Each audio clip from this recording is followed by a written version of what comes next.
So I know that you already know being a programmer is extremely lucky because you checked my previous video and it resonates you. But hold on for a second. Before watching this video, you'd better set your expectation correctly because I'm going to put the cold water on you, programmer. No matter you are software developer, software engineer, data scientist, or quantitative analyst like me, in general, I call you guys programmer here. So my first point is that I think a lot of programmers are at very high risk of being replaced by generative AI. So if you're a programmer who only knows how to print hello world, then you will be the next one. And of course, I'm not referring to all programmers out there. So what does it mean? That means these programmers may have a very general skill sets. For example, if you are a data scientist who know how to code, and coding is your fair advantage, which you can depend on to hop from one company to the other, or even one industry to the other without any problem. And I'm sorry to tell you the truth, that's actually just your delusion. Guess what? There are millions of people out there in the job market who have exactly the same skills as you do, or they're even much better at coding than you do.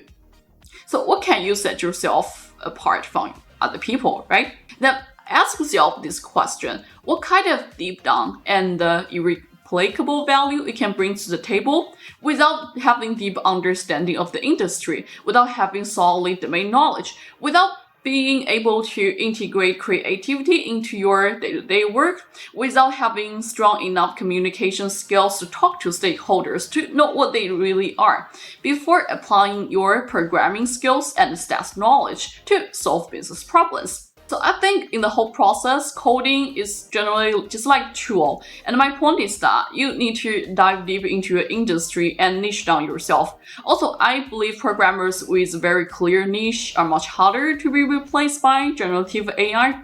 Because at the current stage, developing some AI tools that can do very specific stuff, it's just way too expensive. Secondly, some programmers are very unlucky because they don't have a growth mindset. Before ChatGPT was the thing, I think a lot of programmers wrote hundreds of thousands of lines of code and it was really boring. But with ChatGPT, they can quickly get functions, snippets, and the scaffold out of it so that they could focus on the core part of their work or to generate the maximum level of creativity out there. I think programmers, without knowing how to make good use of AI tools and providing them with proper prompts, may put themselves in a disadvantaged situation in a competition game. Also, as I mentioned before in the last video, having opportunities to constantly learn new skills and knowledge is really lucky, but it can be blessing and a curse at the same time. Right? So my second point why being a programmer is very unlucky is that nowadays in the tech industry, it's already Red Sea competition. This land is full of people competing with you. A lot of people out there have even more than one master's degree. They pay a lot of tuition fees to get into top-tier university to compete with you.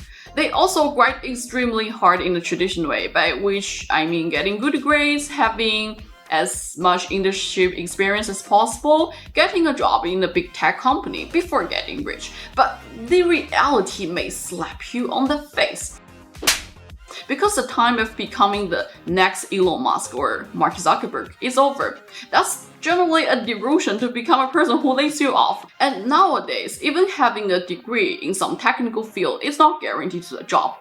In reality, in 2022, open job positions have already been halved. Or you currently you're still having the job, but guess what? Guess who are bearing the brunt of the layoffs? They are software developers, software engineers, data scientists. It's you, programmer. So if you're still safely holding to your job, congratulations. But hold on for a second. Having a job as a software engineer indeed guarantees you to earn much more money compared to your peers, but that simply doesn't change the fact that you earn a penny, but your boss earns a million. You're still actually working like a cog in the system built by other people to buy you time and freedom in the future. So in the long term, that's probably the worst way to achieve your financial freedom. Probably that's true for all 9-to-5 jobs out there. So the third point of being a programmer is extremely lucky is because most programmers have very sedentary lifestyle. So back in the time when I was in school and learning coding, I had no idea how many times my neck and back feel hurt. Also, to be honest, writing code is very boring. You basically just sit there, write code, get errors, debug them, and you go through this process over and over again until one day you really want to smash your computer. I've heard a lot of people tell me like, oh, coding is so interesting, it's so fun. I mean, are you serious? Are you sure this is interesting not because of... So I really hope this video is good compliment to my previous one. And if you have any other ideas, please tell me in the comment down below, and let's see you next time. Bye. Good luck, programmer.